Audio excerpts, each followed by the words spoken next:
Once again, our candidate number 1, Princess Rivera. Shot na. Loko. Hindi lang pang-pageant, pang-inuman pa.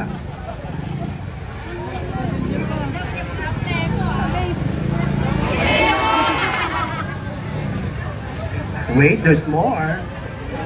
Siyempre, may pulutan.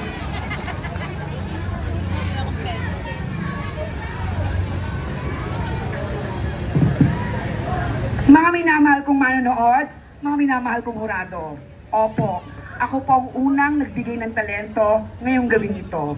At opo, sigurado po ako na ang mga kapwa ko kandidata ay may mensahe sa bawat talentong ipapamalas nila ngayong gabing ito. Mga minamahal kong manonood, mga hurado, ang mensahe po ng aking talento ay wala. Maraming salamat po.